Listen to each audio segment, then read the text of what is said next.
من يهده الله فلا مضل له ومن يضلل فلا هادي له وأشهد أن لا إله إلا الله وأشهد أن محمدا عبده ورسوله إن خير الحديث كتاب الله وخير الهدي هدي محمد صلى الله عليه وآله وسلم وشر الأمور محدثاتها وكل محدثة بدعة وكل بدعة ضلالة وكل ضلالة في النار أما بعد فأعوذ بالله من الشيطان الرجيم بسم الله الرحمن الرحيم.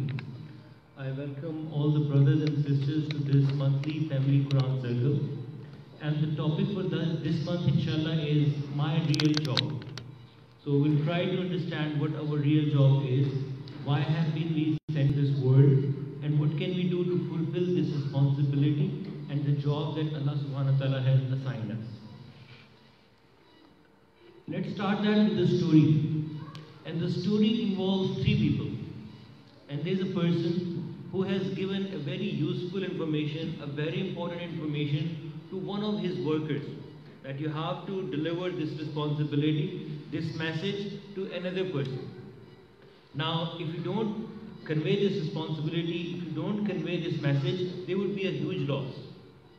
And what that man does is that the person who has been given the responsibility, he goes to the place where he has to deliver the message, and over there he sees that the place is so beautiful, and he gets indulged into that place and its players, and he forgets to deliver the message, and ultimately the loss happens. Now the person who gave him the responsibility to give the message gets very angry on the person to whom the message was sent. He asked that, I sent you the message, why did you not do the way I asked you to do things?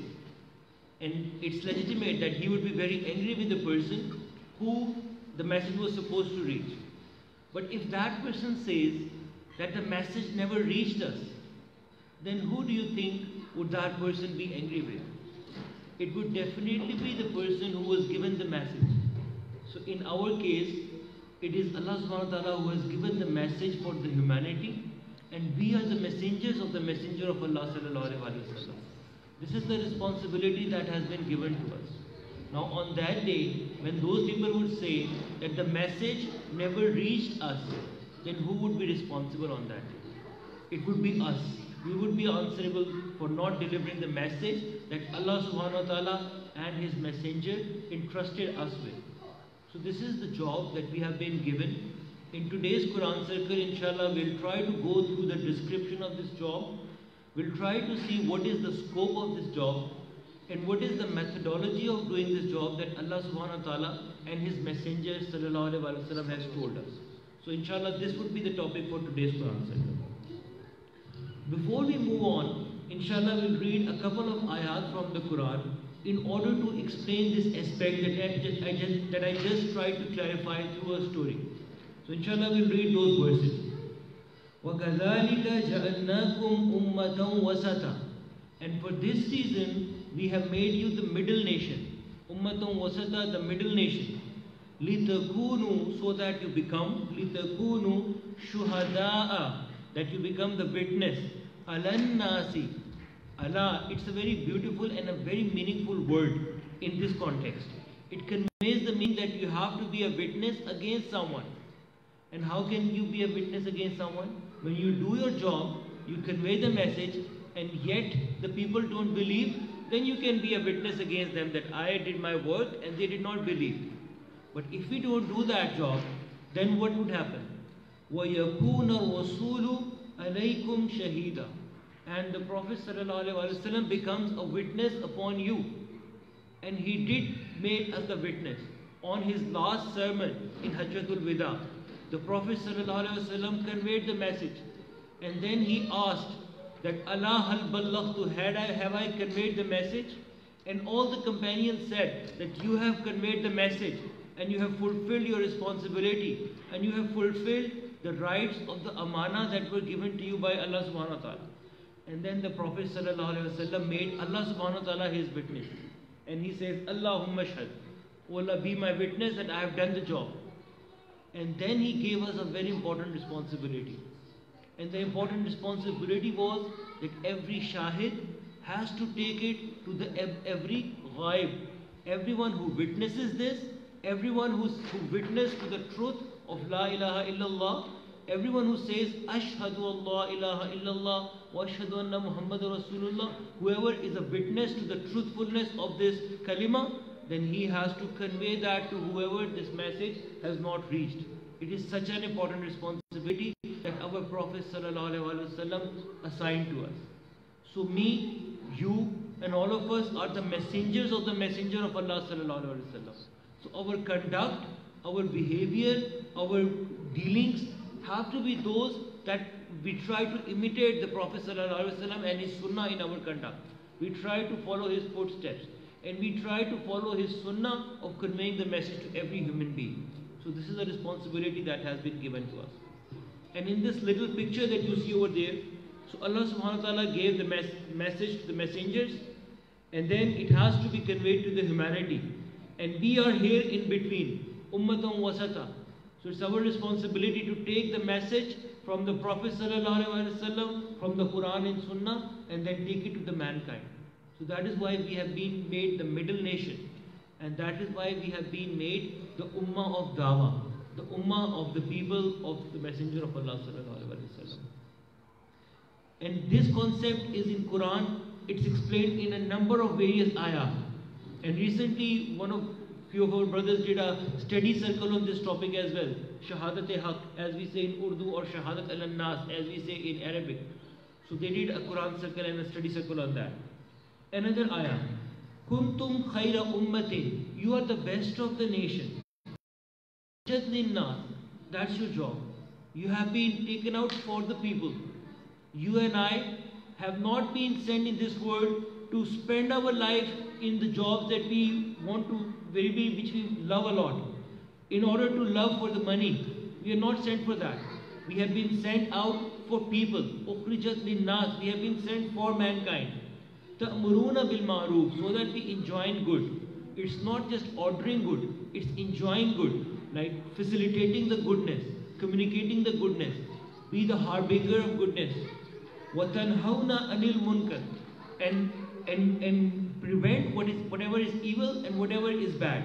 وَتُؤْمِنُونَ بِاللَّهِ, and we all believe in Allah subhanahu wa ta'ala. So this is our duty. We have been sent out for people. So whatever we do in our daily life, we have to question ourselves. Are we having the conduct and character of the person who is not sent for his own self, who is not sent for himself alone, for his family alone, for his job alone, for his wealth alone? We have been sent out for people. And many a times we forget this responsibility that Allah subhanahu wa ta'ala has given us. So with this very brief introduction, we have set the context that this is the responsibility on which our salvation in the hereafter depends. If we fulfill this job, we would be successful. And if we forget this job, we would be among those who get doomed on that day. So after realizing that responsibility, the next logical question is, how should we fulfill this responsibility? And the answer to that is in this little figure that we have on the screen. The job has to be fulfilled in the manner that the giver of the job has told us. The way that the Quran and the Sunnah tell us this job to be done, that is the way in which this job should be done. Another logical question is that how would the message reach the humanity after there are no more prophets? After the prophets are finished, they are no more coming to the world. How would then the message get conveyed to the humanity? For that, Allah subhanahu wa ta'ala has made two arrangements. One, Allah subhanahu wa ta'ala and the message of the Messenger of Allah subhanahu wa ta'ala is preserved. Anyone who wants to refer to that, they can refer to it. It's preserved for us. And secondly, Allah subhanahu wa ta'ala has guaranteed that in this ummah, there would always be some people who would continue to call towards the deen of Allah subhanahu wa ta'ala till the day of judgment. So there would always remain a group in this ummah who would be on that path of calling people towards the deen of Allah subhanahu wa ta'ala. So these are the two ways in which the message of Allah subhanahu wa ta'ala and the message of the Messenger of Allah sallallahu alaihi wasallam would reach the humanity. And you and I have to become a part and parcel of this job. You and I have to take this responsibility.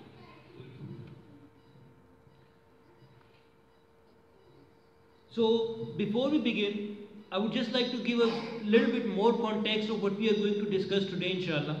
When the Prophet ﷺ started this mission, Allah subhanahu wa ta'ala gave him a few verses from Surah Al-Alaq.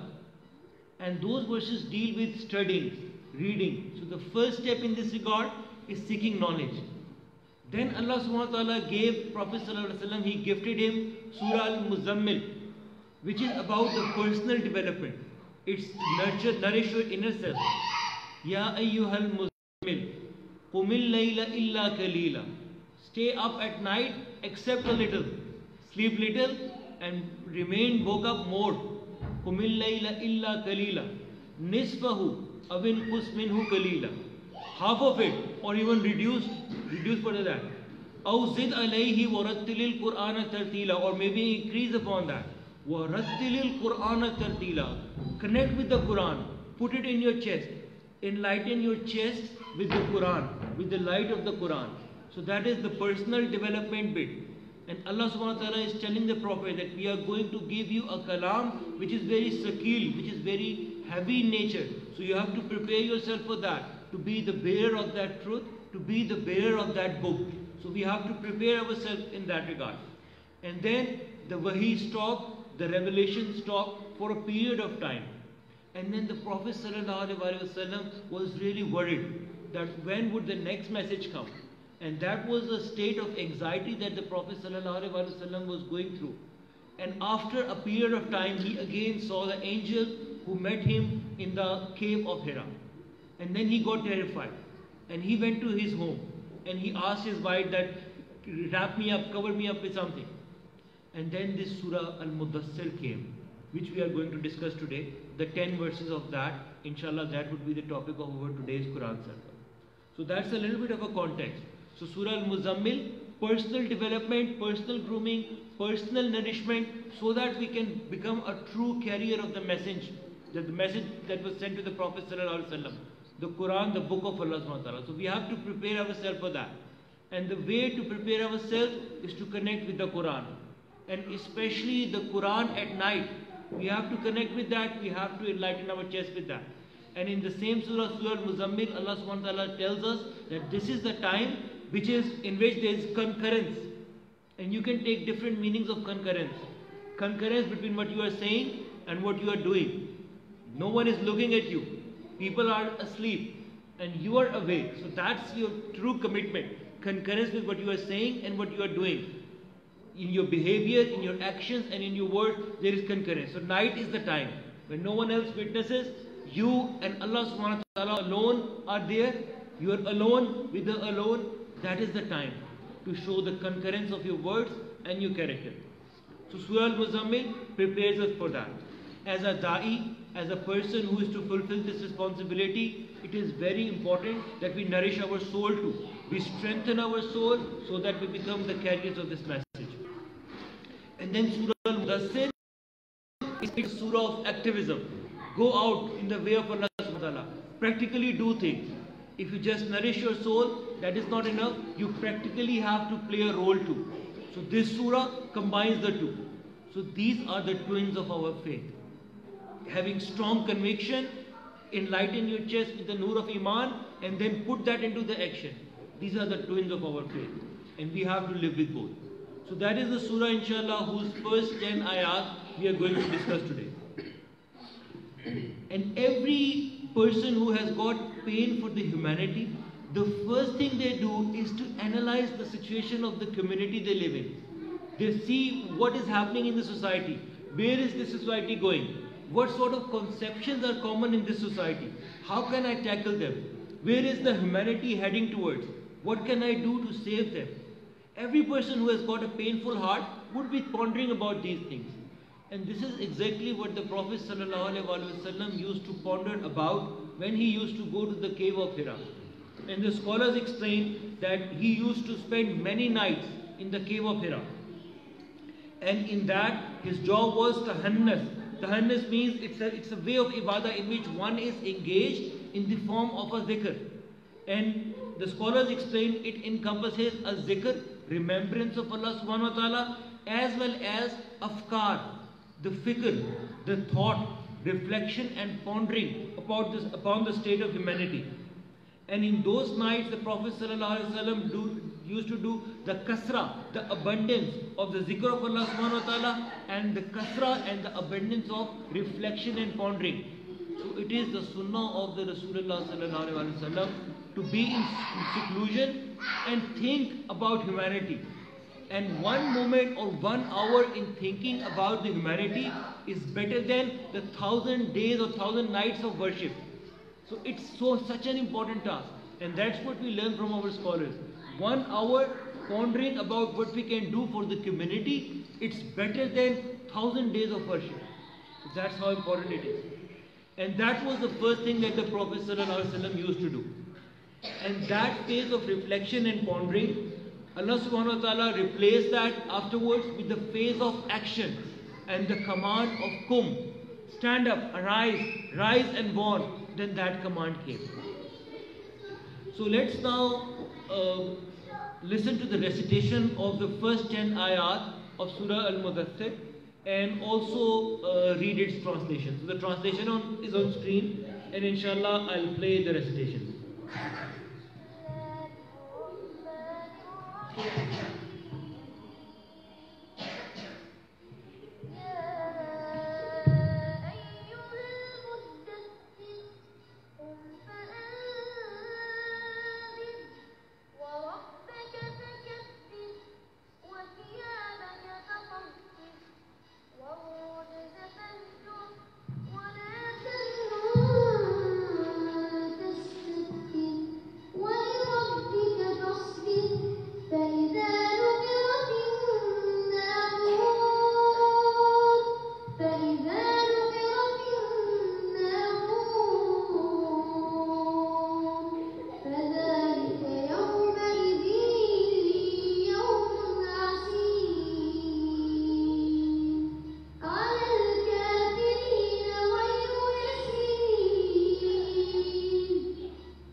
The voice was not very clear initially, so let's listen to it again, and I found it very, very beautiful, so let's listen to it.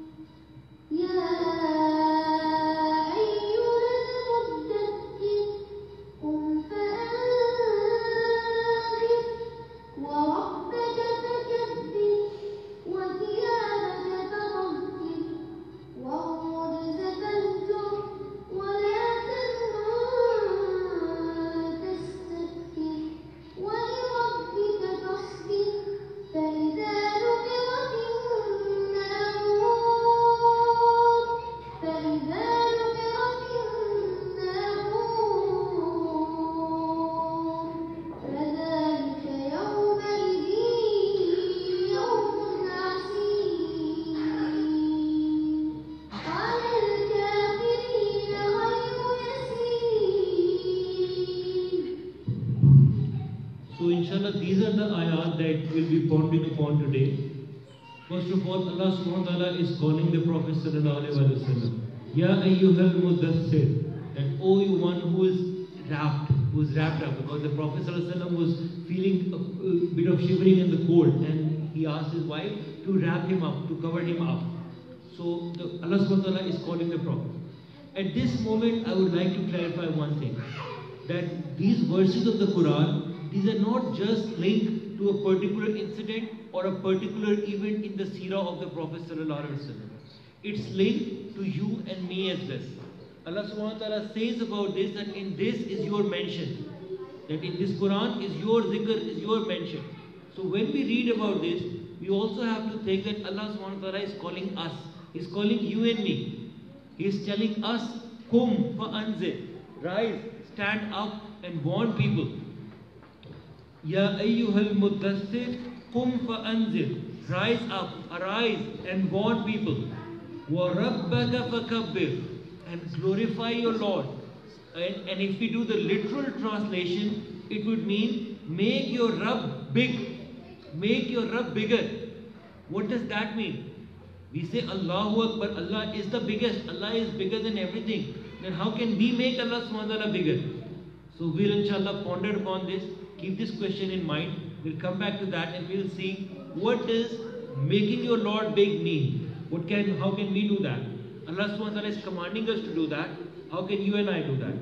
وَثِيَابَكَ فَطَهِّرْ, that keep your clothing clean. And that's one meaning of that.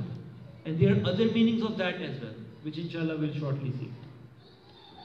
وَالرُّجْزَ فَهْجُرْ, and all sorts of impurities, do the hijrah from them. Fahjur, do the hijrah from them. Hijrah means to move away from them. وَلَا تَمْنُنْ تَسْتَكْثِرْ, that do not hope to get increased. If you do goodness to someone, do not do it with the hope that something would come in return.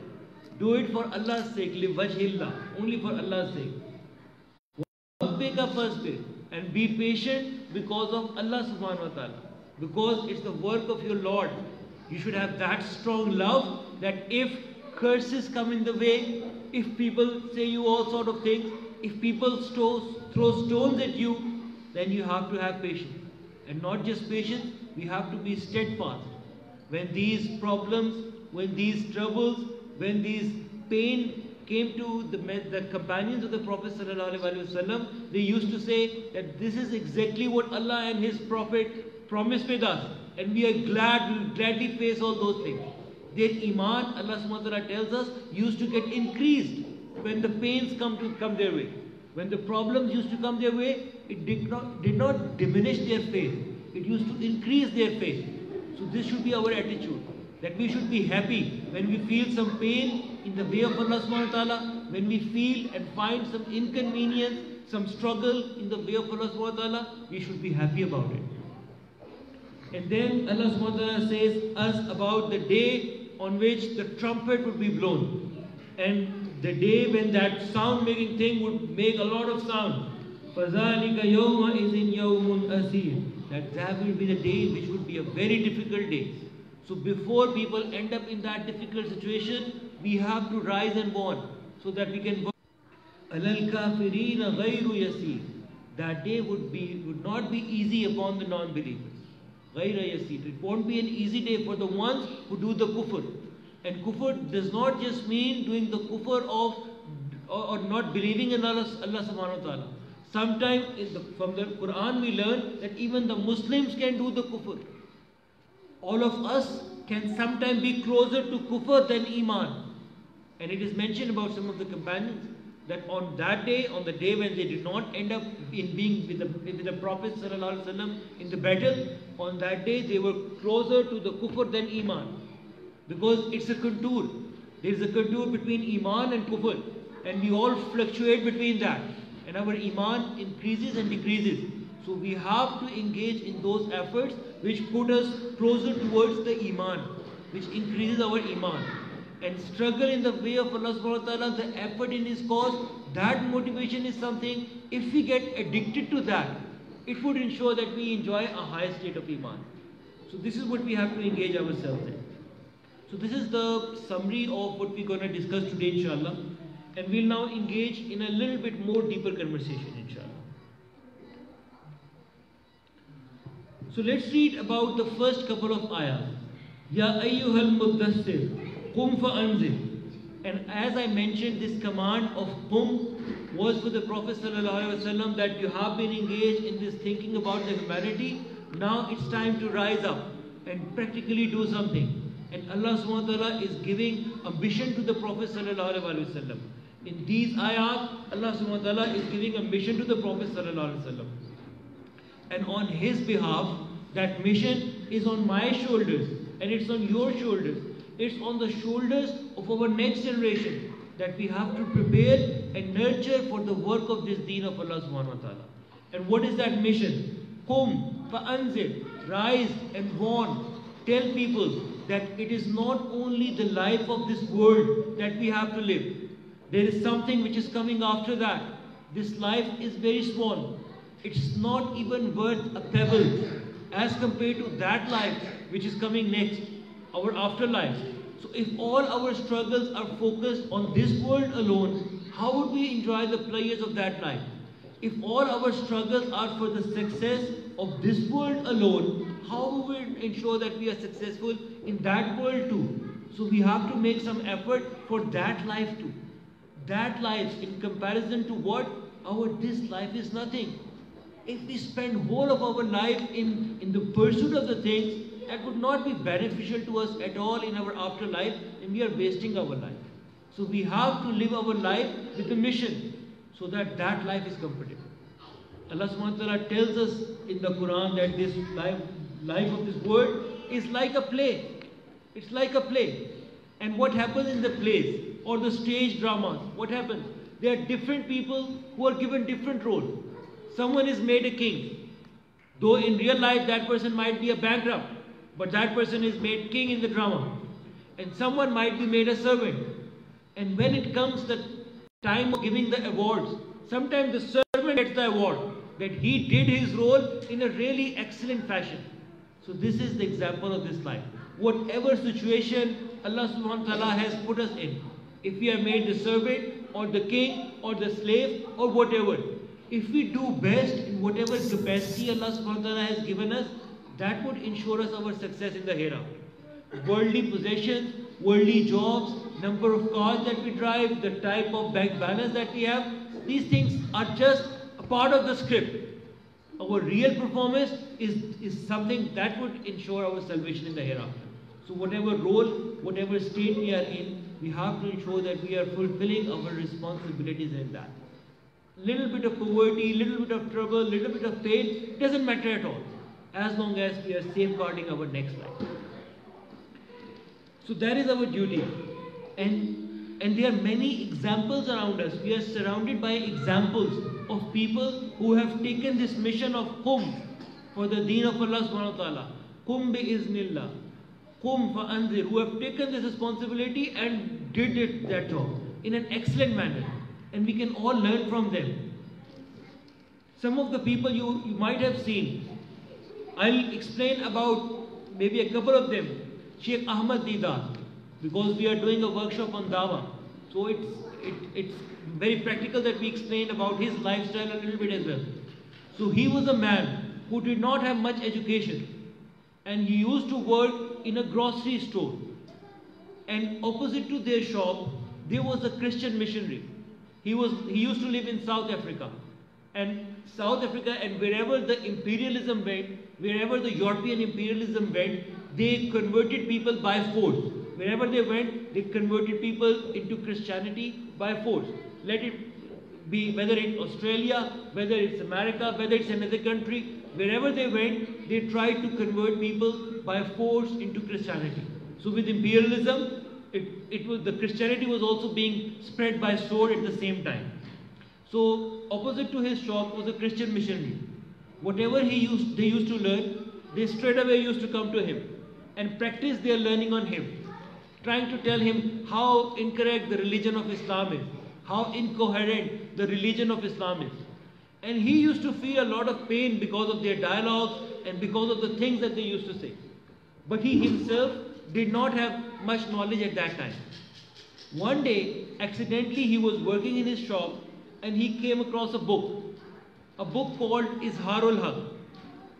So he started reading that book, and that book was written by a scholar from India. And just a little bit background about that scholar. His name was Maulana Rahmatullah Kiranvi. So he was the one who challenged a Britisher who used to come to India, Pakistan. He used to stand on the steps of the mosques and used to challenge the Muslims that if you believe your religion is correct, come and have a debate with me. And I'll prove how incoherent your religion is. And it would be very sad and maybe surprising for you to hear that no one took up that challenge. No one had courage to take up that challenge. Initially they say that we don't know English language, that's why we are not taking up the challenge. But then that person learned the Urdu language or the Hindi language and said that now I challenge you in your own language. Come and have a debate with me. And I'll prove how incoherent your religion is. And no one stood up. But then stood up one man. And I'm telling you those things just to make you realize that this comparative religion study that we see nowadays, its history is not very deep. Muslims were never engaged in that sort of a thing. All our madaris used to teach mainly was fiqh. It's mainly focused on fiqh. Even hadith was not there in the curriculum for a number of centuries. And it was then Shah Waliullah and his lineage that brought the hadith over back into the curriculum. So mainly we were focused on just fiqh, that if you have to do wudu, do it this way. If you have to offer the salah, long debates on do it this way. But this aspect of the comparative religion, this aspect of the practical Tawheed al-Amali was out of the discussion. So then stood up Maulana Rahmatullah Kiranvi, and he comprehensively defeated him. And we won't go into a debate of how it happened because it's a long story. But he defeated him. And he defeated him. Britisher, he went to Turkey in the Ottoman Caliphate and started challenging people over there. And then they called him, Maulana Rahmatullah Kiranvi, to come there and then debate that person. And when he knew that Rahmatullah of India is coming, he ran away from there as well. So that person, that scholar wrote that book is Harul Haq, which is available in Urdu as well as English language. So Sheikh Ahmad Idad by chance got a hold of that book and he started studying that book. And then he thought that our religion is a very, very coherent religion. And we have got answer to all these obligations, that the objections that those people threw upon us. So then he started studying the comparative religion. And it's a point for our youngsters as well, that we have got all the answers. And all these objections that you hear from people, these are very, very old objections. They've been doing it for at least 1,000 years. And there's a book, Muhammad Sallallahu Alaihi Wasallam in Europe, 1,000 years of myth making. Dr. Yasir Qazi recommended that book. They have been studying the life of the Prophet Sallallahu Alaihi Wasallam for 1,000 years. And the objections they have, our scholars have comprehensively answered them. But the same things that throw at us again and again. So we should connect with the knowledge and be able to answer them. We have got all the answers. So our youth should have this confidence. Our kids should have this confidence. So then Sheikh Ahmad Idad started studying. And I think I asked in another Quran circle that how long? 40 years. Not 1 year, 2 years, 3 years, 4 years. We did our engineering in 4 years. So he studied this science of comparative religion for 40 years. And then came the time of Qum Fa'anzir, rise and warn. And then he started this aspect of preaching to the community, going out to the humanity and answering their objections on Islam and clarifying to them the conception, the true conception of Islam. So a person dedicated 40 years of his life to the study. How much are we doing? How much can we do? Even if we give little bit of a time every day, we can make a huge difference. And this field of comparative religion that we see today, it's much to do with Sheikh Ahmad Idad. And it is because of him that the scholars like Dr. Zakir Naik were produced. So it's because it's his heritage, it's his lineage, it's his inheritance. That now we think that we have got answer to everything, we have got this confidence, our kids have got this confidence. But much of it has to do with this person. Another great scholar, Dr. Israr Ahmad. So he was a student of medical. He was doing his PhD, MBBS in medical from Pakistan. And in that he came up with he came in contact with a beautiful tree that was planted by Sayyid Maulana Abdul Allah Maududi. And he became a part of that organization called Islami Jamiat al-Talba. And he became its Nazm-e-Ala or the Amir of that organization. And over there he got his connection with the Quran. And then that person dedicated his entire life to the study of the Quran. And I can tell you a couple of things from his life. When he went to US, some of the people closely observed him. And they observed him, his luggage. And can you make a guess what sort of luggage he would have? Just 2 pieces of clothes. One he was wearing and one in his arm. So we have got people like this who have fulfilled this mission of Qum Fa'anzir. So you and I can play a role too. And then we have got Sayyid Maududi, who when he was the age of our kids, in that age he wrote the book. When someone announced in the mosque that we are living in this British India and we definitely need a book that clarifies the misconception from the concept of jihad, he rose up and he said that though I am young, I'll write that book. So we have got people like that, people who take on the challenge. So you and I have to take on the challenge. Our kids have to take up the challenge. You are the next Sayyid Maududi, you are next Dr. Star, and you are next Ahmed Dida.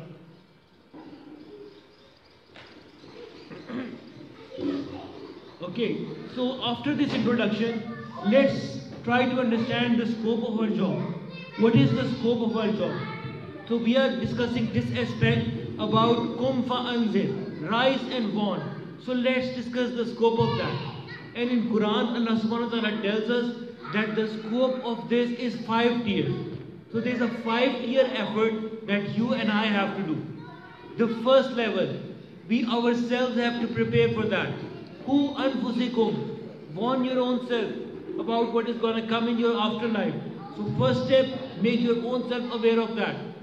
And then wa anfusikum wa ahlikum nara, and also remind your family members. So that's our first dawah to our own self.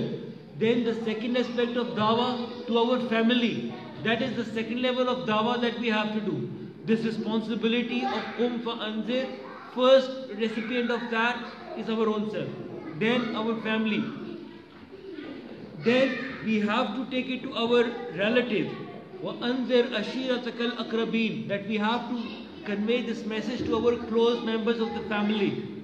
And the Prophet ﷺ used to organize dinners for his kinship, for his family. And then on that they used to give him dawah. So that's the sunnah of the Prophet ﷺ, to give dawah over the food. Organize food for people and then give them dawah. So that's the way of the Prophet ﷺ. And then we have to take it to our nation. Ya qawm i'budullah, O my nation, believe in Allah subhanahu wa ta'ala, be His slaves, be His servants. That we have to be witness upon annas. It's not a particular group of people, it's the whole humanity. So our scope is entire humanity. So we have to work in that regard. We have to take initiatives which target ourselves, our family, our community, our nation, and the whole humanity. So we should not limit our scope. This is the scope of our job. And in that, whatever means we have to take, we should take those means. Whether it's the use of media, whether it's the use of face-to-face conversations, whether it's bringing people close through any social initiatives or social activities, we should use all forums to bring people together and then convey them the message of the humanity. So this is our responsibility, this 5-tier responsibility. And then in this regard, we have also been given the methodology to convey this message. The methodology for the dawah is also given to us. And Allah subhanahu wa ta'ala tells us, Udu ila sabili rabbika bil hikmati wal maw'idati al hasana wajadilhum billati hiya ahsan. Now a beautiful point to ponder upon that. What are we calling people towards? We are not calling people towards the end goal. We are not calling people towards the destiny. We are calling people towards the path. It's not the end destiny. So if people come on path, our job is done. Ud'u ila sabili rabbi, call towards the path of your God. And there is a lot of depth and a lot of wisdom in these words. Why call towards the path? Because when we get onto the path, there would be people who would be moving in the same direction. And for us it would be very clear where the direction is. If we are moving in a caravan and one car drops out, everyone wonders why has that car dropped out, and then they come out and then check him that if everything is okay with that person, do they need any help, do they need any assistance. So there would be people who would be checking up upon them. So that's the benefit of being in a caravan on a road. Now on that road, some people would be slow and some people would be fast. Some people might have seen that road already and they would leave for us the guidance, the notes, that when you come on this path, these are the things that you would face. These are the things for which you have to prepare. This sort of preparation you should have before you come onto the path. So we can benefit from their notes, from the people who are already on the path. So this conception of path is another beautiful term in the Quran. Just like we have got the conception of the plantation and the trees, and there are many other beautiful connotations, this connotation of path is again a very beautiful connotation in the Quran. So we are calling people towards the path. And if we are slow, if our car is not working, then there would be people who would be able to pull our car. And there would be people who would be check on upon us. And there's a lot of benefit of being in the path. And if we are on the path by ourselves, that's completely different to being on the path in a caravan. So if you are in a caravan, if you are a part of any organized ijtamaiyat, if you are part of any organized effort, then people wouldn't let you stray away. So you would remain on the path. So that's the benefit of being a part of any organized effort. So our job has been Udu ila sabili rabbika bil hikmah, that we have to call people upon wisdom. And the scholars explain that wisdom here means that in every society there is a particular intellectual elite. So we have to tap in with that intellectual elite and answer those questions. They are called the brain trust of the society. So if we convince them about Islam, if we convince them about the truthfulness of our message, then spreading the message in the community becomes much easier. So this hikmah deals mainly with the brain trust of the society. Wal mau'izatil hasana. And now that's for general people. Bars, beautiful words, beautiful preaching that would engage and impress everyone. So that beautiful speech we are required to engage in. And then there would be some people who would never easily accept the truth. There would always be some percentage of the society who would not easily accept the truth. So for them, sometimes we have to go into the debate. So this is where the debate comes in.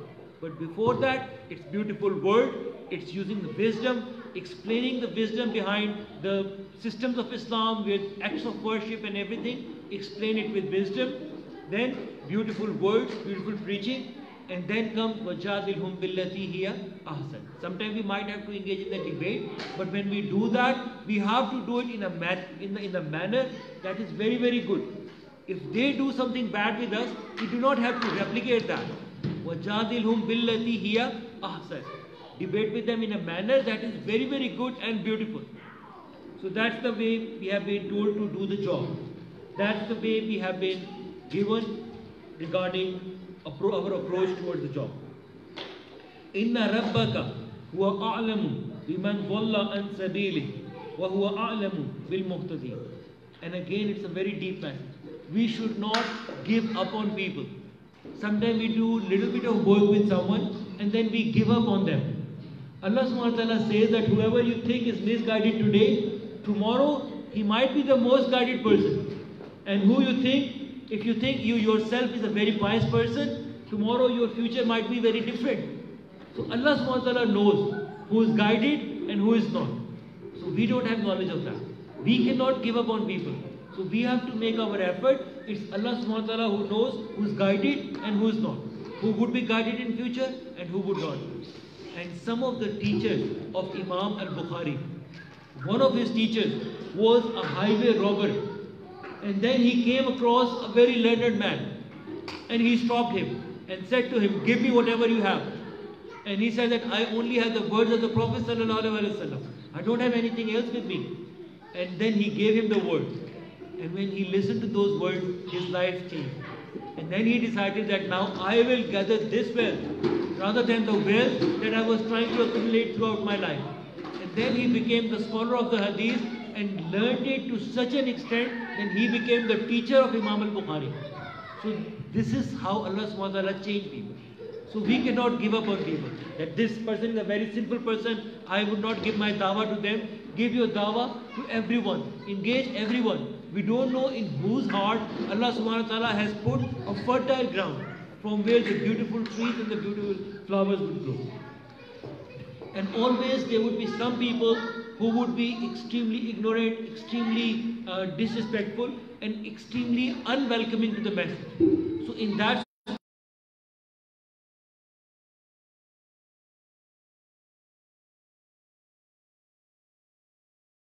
what should we do?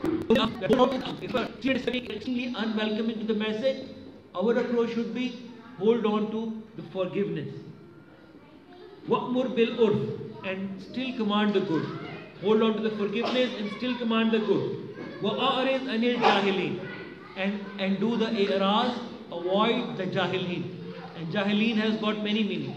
One of the meanings of that is the ignorant people. But another meaning of that is the people who are in a highly emotional state. If they are in a highly emotional state, then that is not the right time to do the dawah with them or to engage with them regarding something. So if that is a situation where they can say something which can put themselves in problem or it can disrespect our religion, then that is not the time to engage. When is the right time? Only then engage with the dawah.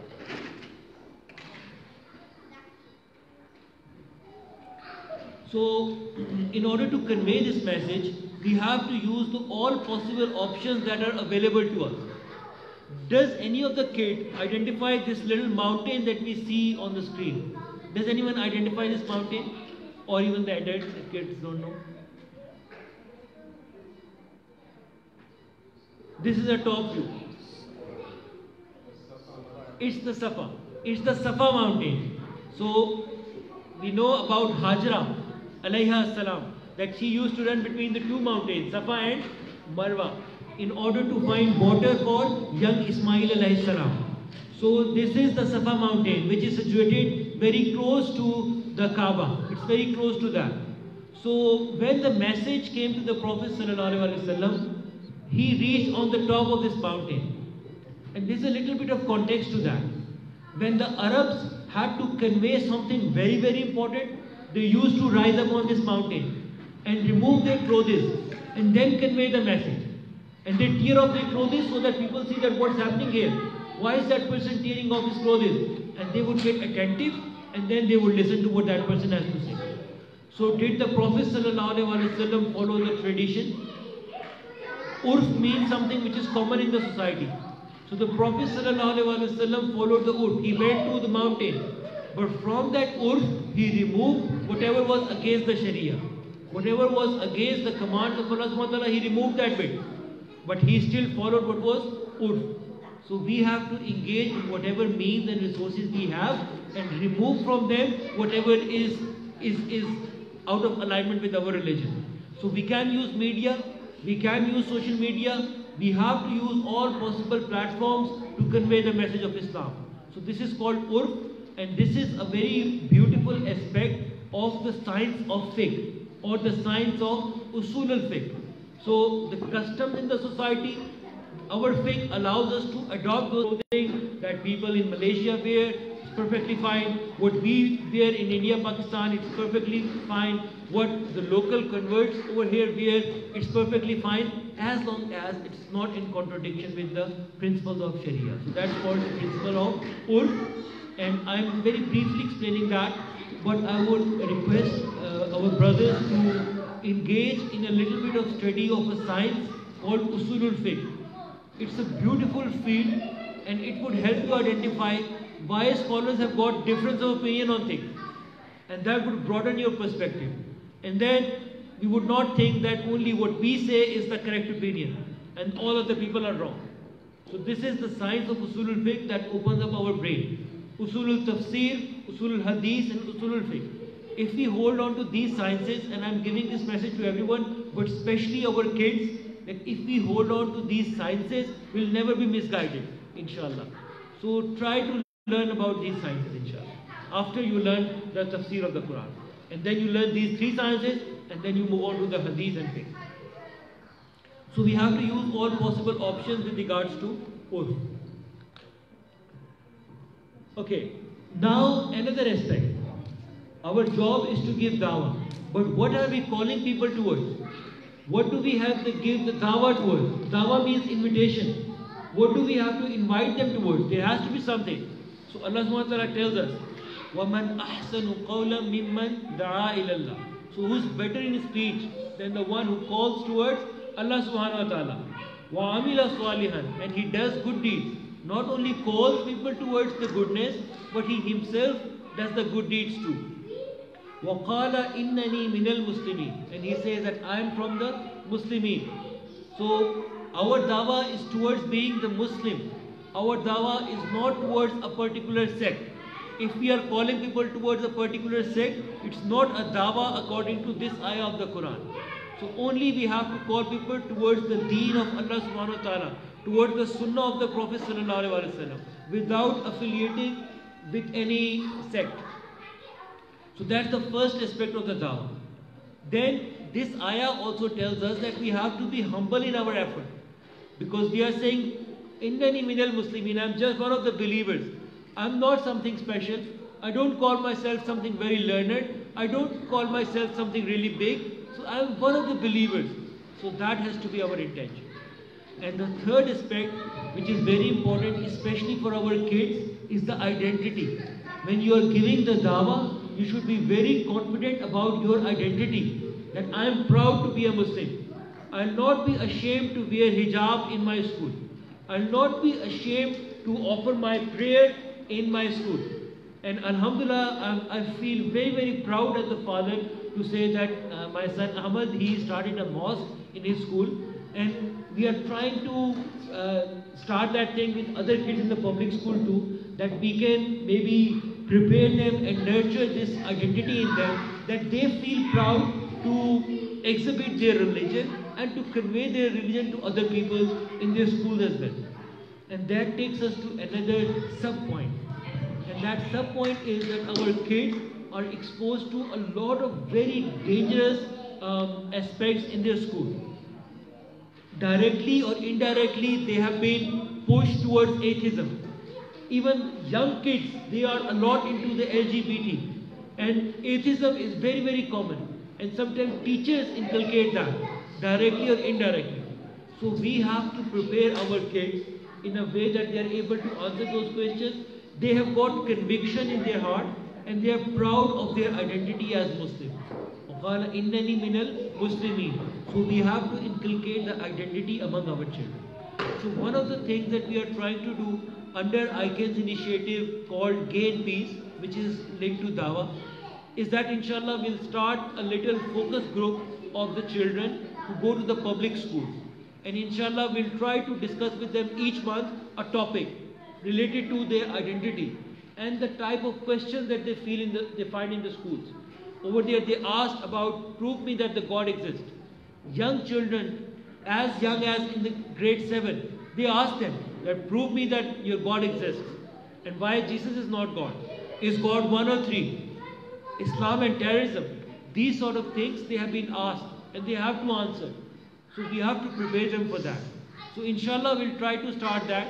So please send your kids if they go to public schools to that initiative as well.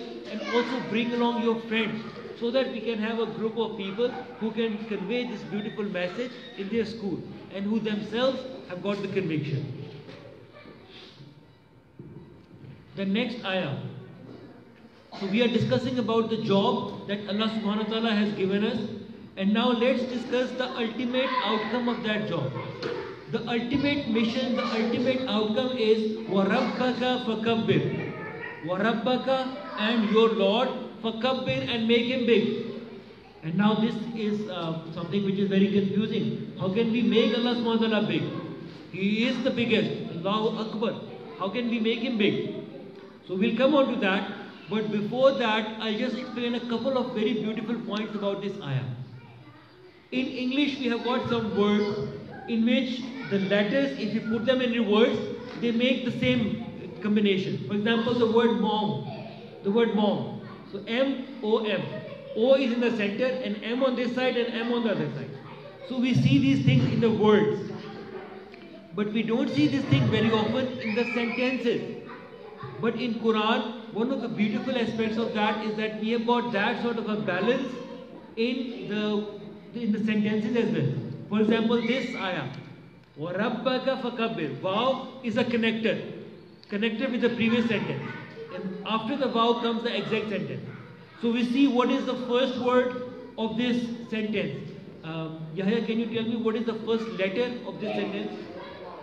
Ra. Ra. And what is the last letter, Ahmed? Ra. So it starts with a Ra and ends with a Ra. Second letter, Taha. Ba. And the last letter, Tala. Ba. So second letter Ba, second last letter Ba. Then Ka, and the next one is Ka. And in between we have got Fa. وَرَبَّكَ فَكَبِّرْ. So this is a very beautiful aspect. So Quran is filled with these literally beautiful particles as well. So it's called Ijazul Quran, the beauty of the Quran or the miraculous nature of the Quran. So that's just one aspect of it. And then we have got this sort of correlation between the surahs. And then we have got this sort of correlation between the ayahs. And then we have got this sort of correlation between the groups of surahs in the Quran. So I'm explaining that because just listening to the translation is not enough.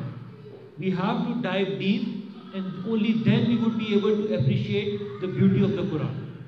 Another important prerequisite to appreciate the beauty of the Quran is to understand that in Arabic language, because it's a very expressive language. Translation can never do justice to that.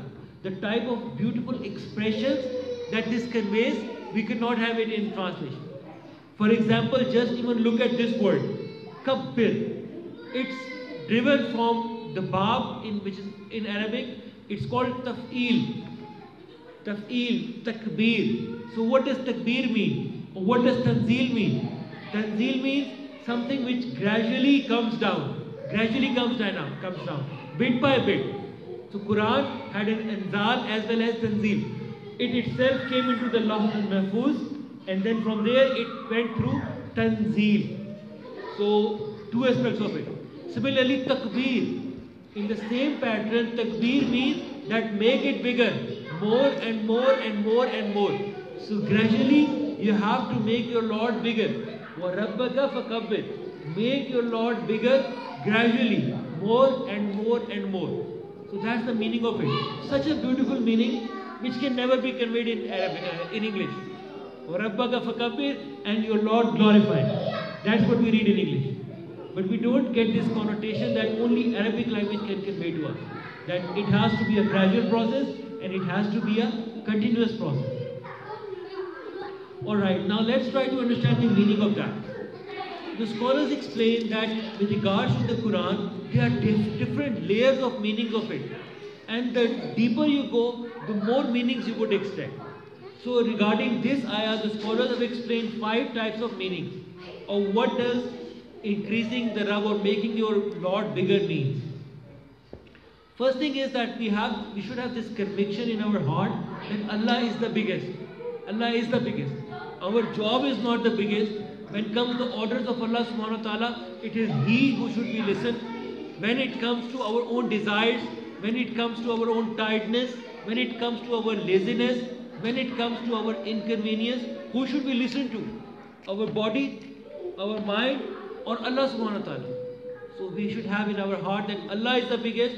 Even if I'm unhappy, even if I am tired, even if I'm feeling very heavy, infiru khifafan wa sikala. Whether you are feeling light or you are feeling very heavy, go out in the way of Allah subhanahu wa ta'ala. Infiru, niklo Allah ke raaste mein. Go out in the way of Allah subhanahu wa ta'ala. Khifafan, if you feel light, the light thing can easily go away. Even if there's a feather, if I blow on that, the feather would go. If you feel light or you feel very heavy, that you are unable to move, you are stuck to the ground. Whatever the condition, move out in the way of Allah subhanahu wa ta'ala. It doesn't matter whether you are light or you are heavy. Go out. So we should have this conviction in our heart. Then also our tongue should say that. We heard about the concurrence between the tongue and the heart and the actions in Surah Al-Muzammil. So we should display that concurrence over here. Whatever is in our heart should be on our tongue as well. Then show it in your character. We should also display that in our character. It should not just be the words. Because if it's just the words, we are not fulfilling the responsibility of that. And let's read this beautiful little Iqbal. And I'll try to explain the meaning for that. And such a deep and such a beautiful meaning. If we just stop there, that we have it in our heart and it's on our tongue, then what would happen? We would end up in a Khankahi Nizam, where just the zikr happens and you are in the corner of a mosque and no practical life. No element of hum, no element of rising up for the deen of Allah subhanahu wa ta'ala in your life. So if we stop there, then Allama Iqbal conveys his pain through this couplet.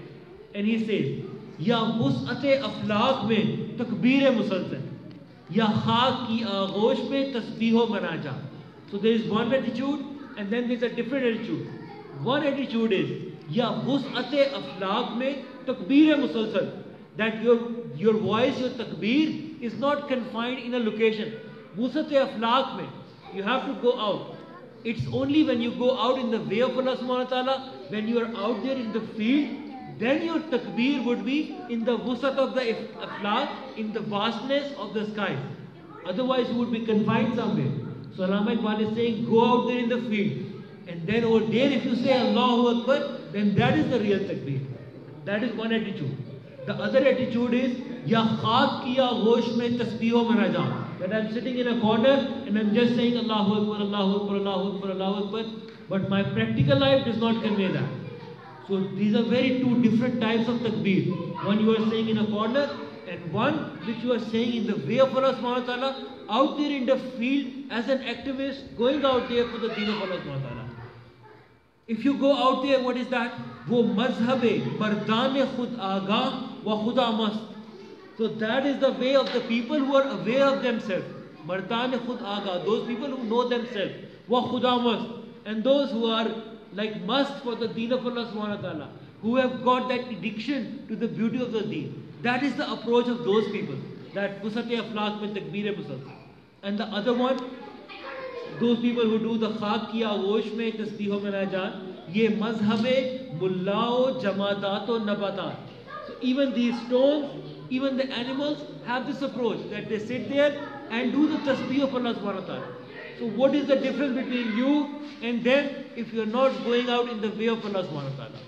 So we have to adopt this approach of wusat-e-aflaq mein takbir-e-musalsal. And then if we couple it up with the waking up of night and also khak kiya ghosh mein takbir-e-musalsal, then it makes sense. But if we just leave one, then it's not complete. And why do we need to do that? Why we have to work on that? Why do we have to work on these 5 levels? So we discussed, 1, understand that yourself. 2nd, you should have it on your tongue. 3rd, you should have it in your character. 4th, we should give dawah to others towards that. So that's the 4th aspect. And the 5th aspect of that is that we have to implement that as a practical way of life. But why do we have to do that? Does Allah subhanahu wa ta'ala need it for us? Does Allah subhanahu wa ta'ala really need our efforts? It's not the case. Allah subhanahu wa ta'ala does not need us. We need it. We need it for a meaningful life. We need it for our psychological well-being. We need it for living a life with a purpose. The life of a motivation. The life in which not every little pebble would make us fall. If we have got that big a goal, those little pebbles would not make us fall. So this is what we have to keep in mind. And Allah subhanahu wa ta'ala tells us, Ya ayyuhan nas, antumul fuqara ilallah, wallahu huwal ghaniyyul hamid.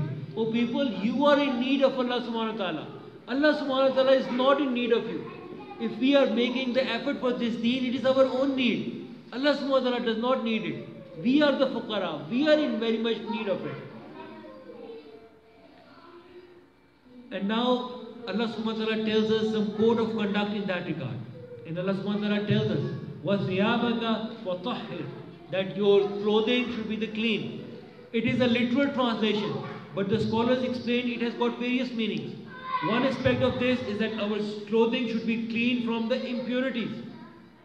When we are doing the deen of work for the deen of Allah subhanahu wa ta'ala, we should not engage ourselves, or we should not make our clothes dirty with the impurities.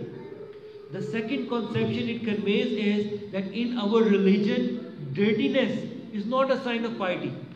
And we unfortunately see sometimes that people who are on the graves of some of the saints, we see them in the dirtiest of appearances. And sometimes we think that these are the people of God. And this ayah from the Quran tells us that being dirty is not a sign of piety in Islam. So you have to be clean. The third aspect of that is that our dress should be clean from the arrogance as well. Fourth aspect of that is that our character should be clean. When we are engaging in the work of Allah subhanahu wa ta'ala, our character should be such that people should exemplify, rather than point objection as such, that these people, their own character is such bad, how can we listen to their message? So a very important thing that we have to do is to purify our characters. Only then we would be able to convey the message of Islam to people. And in this, we take guidance from one of the ahadith of the Prophet sallallahu alaihi wasallam. When Prophet sallallahu alaihi wasallam was in Makkah, so it was a different phase of dawah. It was a different form of dawah that he was doing over there. But when he came to Medina as a ruler, then there was a different form of dawah. And can anyone guess what would be the first order that the Prophet ﷺ would have given when he entered Medina? The first order that the Prophet ﷺ gave when he entered the city of Medina. And it's mentioned in this hadith. And in this, one of the companions says that when the Prophet ﷺ came to the Medina, so all the people of the Medina gathered around him. And they were extremely joyful that the Prophet of Allah ﷺ has come upon us. And they were shouting. And they were shouting, "Qad qadima Rasulullah sallallahu alaihi wasallam, Qad qadima Rasulullah sallallahu alaihi wasallam." That the Prophet of Allah sallallahu alaihi wasallam has come. They were shouting and making the nara that the Prophet of Allah is upon us now. So they were making those slogans. And then that companion says that فَجَأْتُ فِي النَّاسِ لَأَنْظُرْ. So I went with the people so that I see him. That what is that prophet that people are so joyful about? I should go out and see who he is. And when he says that when I looked at his face, I immediately know that this person cannot be a liar. If he's saying he's a prophet, he's definitely a prophet. So he looked at his face and his face did the dawah. His face told him that this person cannot be a liar. And then Prophet ﷺ gave the command. فَكَانَ أَوَّلَ شَيْءٍ سَمِعْتُهُ تَكَلَّمْ بِهِ أَنْ قَالَ. So the first thing that the Prophet ﷺ, I heard from the Prophet ﷺ, what was that thing? قَالَ. He said, يَا أَيُّهَا النَّاسِ, O people, not O Muslims, O people, أَفْشُوا السَّلَامِ, spread peace, spread salam, spread peace. And in one of the narrations of the hadith, it says, whether you know someone or you don't know someone, spread peace and spread salam among them. وَأَطْعِمُوا الطَّعَامِ, and share the food and feed the food to people. وَصِلُوا الْأَرْحَامِ, and connect the relationships, connect the bonds of relationships. وَصَلُّوا بِاللَّيْلِ, and offer prayer at night. وَالنَّاسُ نِيَامٌ, when the people are sleeping. تَدْخُلُوا الْجَنَّةَ بِسَلَامٍ, then you would, if you do that, you would enter Jannah in peace. Spread salam, that spread peace among your brethren, among your brotherhood, whether you know them or you don't know them, and feed the people, feed the hungry, feed the people, and connect the relationship, and pray when the others are sleeping, and you would easily enter Jannah. So that's the command that the Prophet ﷺ gave us. What do we learn from that? We learn from that is that we have to spread our table as well. We have to spread our food as well. Every month, every week, all members of our family at least have 20 meals. All members of our family every week have got at least 20 meals. Can we share one meal with a non-Muslim? Can we invite someone once a week to be with us on our table so that they also interact with us, so that they also listen to our message? It can be your neighbor, it can be your work colleague, it can be your co-student, it can be someone who you can interact with and you can spread the message of Islam. Once a week or once a month even, extend your table to them. Make them sit with you. And also we have to look after our neighbors. Sometimes we can do things for them. Maybe take out their bins on the day when the bins are collected. Do some small little favors. And that would put in their heart a soft corner for you. And someday it would start a conversation. And when the conversation would start, they would have a preconceived notions for you that this person is a very good person. So your character would have done the dawah before you utter your word. And if you look at the statistics of the people who become Muslim, most of the people become Muslim because of the good character. So this is what we have to do. وَلَا تَمْنُنْ تَسْتَكْثِرْ, that when you are doing good, you should not be seeking a reward. So this is something that we also put on the publications that we do from ICANN, alhamdulillah. We write on them, لِوَجْهِ, only for the sake of Allah subhanahu wa ta'ala. And we tell them that لَا نُرِيدُ مِنْكُمْ جَزَاءٌ وَلَا شُكُورًا, that we don't need any reward from you and we don't need even thanks. We need our reward from Allah subhanahu wa ta'ala. We don't need it from people. La nuridu minkum jaza'un wala shakura. So that should be our motto, that should be our goal, that we are not seeking reward and not thanks from people. We are doing this effort only liwajhillah, only for the sake of Allah subhanahu wa ta'ala alone. So that should be our goal. And if we are on that path, inevitably there would be something that would try to deviate away from the path. Sometimes people would get upset from us, sometimes people would have bad behaviors with us, sometimes we would receive curses. The Prophet ﷺ was even hit with stones, but he remained steadfast. So we have to keep that thing in mind too. So whatever comes in our way, whatever difficulties come, we have to be steadfast and we should never leave that path. If we are on this path, we should never leave that path. And the best way to respond to whatever harms or curses come our way is to repel them with something that is good. Something does evil to you, you do something good to them. Someone gets angry with you, you go back to them with something which is very good. And that is what we understand from this ayah. وَلَا تَسْتَوِي الْحَسَنَةُ وَلَا السَّيِّئَةُ. Then good and bad are not equal. إِدْفَعْ بِالَّتِي هِيَ أَحْسَنُ. Replace it with good. فَإِذَا الَّذِي بَيْنَكَ وَبَيْنَهُ عَدَاوَةٌ. If you do that, if you had an enmity between you and someone, then كَأَنَّهُ وَلِيٌّ حَمِيمٌ. That would become your best friend. An example of that comes in the story of Taif, when the Prophet ﷺ went to Taif. How did those people treat the Prophet ﷺ?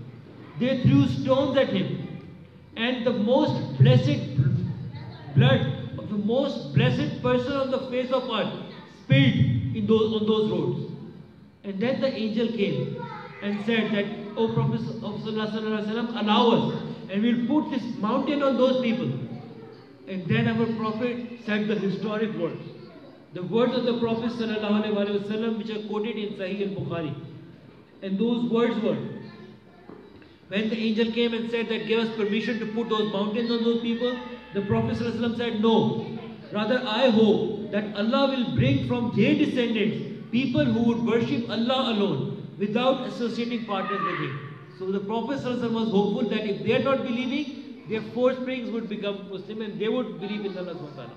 And most of us sitting in this room are Muslims because of that decision and because of that hilm and because of that sabr of the Prophet ﷺ. Because Muhammad bin Qasim, who came to India, Pakistan, he was from that very tribe. So we are Muslim because of that decision of the Prophet ﷺ. So, and let's see what's happening nowadays. The same place where the people were not willing to listen to the message of the Prophet ﷺ. Now in that very area, that word of the Prophet ﷺ is on every tongue. Even on those tongues which cannot speak. The tongues which cannot speak, even those tongues have got the word of the Prophet ﷺ. Let's have a look.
seen that it was written on this video, Halqa As-Sum. So we have all heard the ayah, Summun Bukmun Umyun Fahum La Yarji'un. So what does Sum mean? Sum means, it means the people who cannot speak. And these are the people who are memorizing the Quran. And you would have seen written on this, Halqa As-Sum Bit Taif. That it was in Taif, the very place where the angels come and said that, let us put those mountains on them. And the Prophet said no. Their descendants would believe in the message that I have to bring. So if we do sabr, then Allah subhanahu wa ta'ala plant the seeds of goodness elsewhere. So that has to be our approach. And if these kids are memorizing the Quran, if these kids are engaging with the message of this dawah that we have to give, then what excuse you and I have? Allah subhanahu wa ta'ala did not give them the abilities that you and I have. Then we have no excuse. We have to play our role too. We have to do our bit too. So now a few questions for self-pondering, and inshallah we'll very quickly finish. Are we able to take the inconvenience and pain for the deen of Allah subhanahu wa ta'ala? Can we take inconvenience for the dawah of Allah subhanahu wa ta'ala? Sometimes it is difficult to talk to people, but are we willing to take that pain? If we are not, then I think our willingness and our ability to take inconvenience for the deen is much lesser than the inconvenience and struggle that the enemies of Islam are making against Islam. And there is a hadith of the Prophet ﷺ, in which the Prophet ﷺ said that there would be a time when nations from all around would invite each other to come to you as they invite each other for a dinner.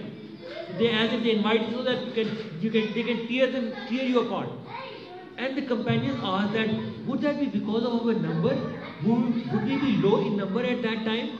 The Prophet said, no, your numbers would be very high, but you would be so weak, your character would be so weak as if you are a foam on the ocean. When we go to the beaches, we see sometimes the foam on the water surface. He said that your character would be as weak as that foam on the surface of the water. And the companions asked that, O Prophet of Allah sallallahu alaihi wasallam, what would be the reason for that? Prophet said that you would have the disease of Wahan. And the companions asked that, what is the disease of the Wahan? And the Prophet sallallahu alaihi wasallam explained them, Hubbud dunya wa karahiyatul maut. That you would have excessive love for the dunya and you would have hatred to die. And scholars explain that the hatred to die is not just the death alone, but anything that is linked to death, pain, inconvenience, we'll try to avoid that. If we have to take an inconvenience to do the work of dawah or the work of deen, we'll avoid that. If some pain comes in the way, we'll avoid that. So that is the exact disease of the wahan, because of which we are in the state that we are in. So we have to train ourselves that we have to rise and come out of that disease. Get the inconvenience. Sometimes it could be inconvenience to do the work of the deen. Sometimes it would be against our nature. Sometimes people do not like to talk. It would be against our nature. But we'll have to go against it and do the work of the dawah. A question to the kids. The question is, first a little bit of a background. At the moment there are 600,000 Muslims in Australia. Okay? That's a question for the kids. There are 600,000 Muslims in Australia. If every Muslim converts one person every 5 years, how many Muslims will be there in 2030?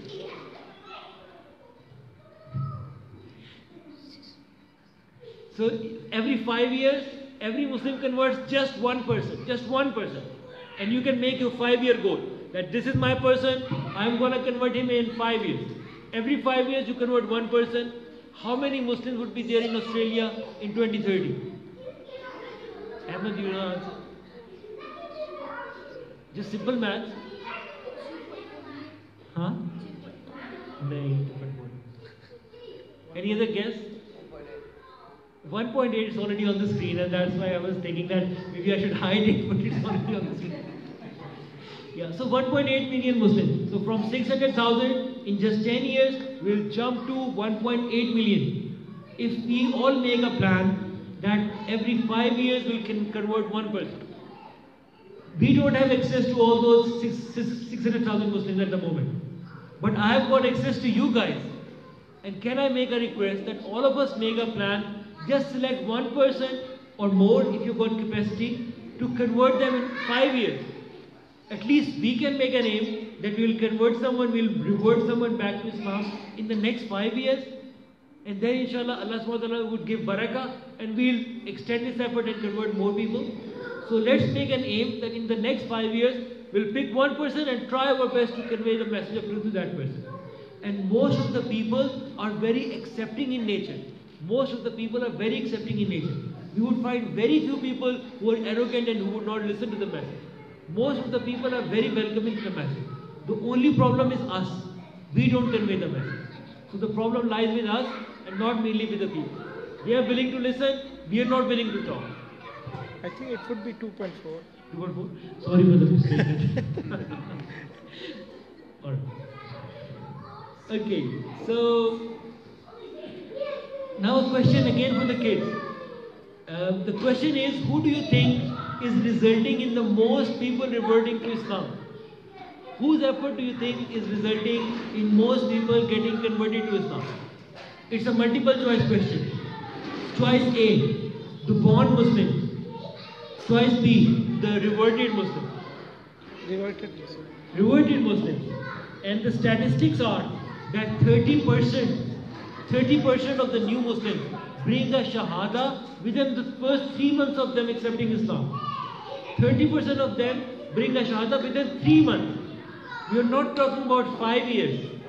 3 months. Within 3 months they bring their first Shahada. So that's what the effort they are doing. And let's compare that to our effort, who were born with Islam in their ears and in their hands. And we are not doing anything for this thing.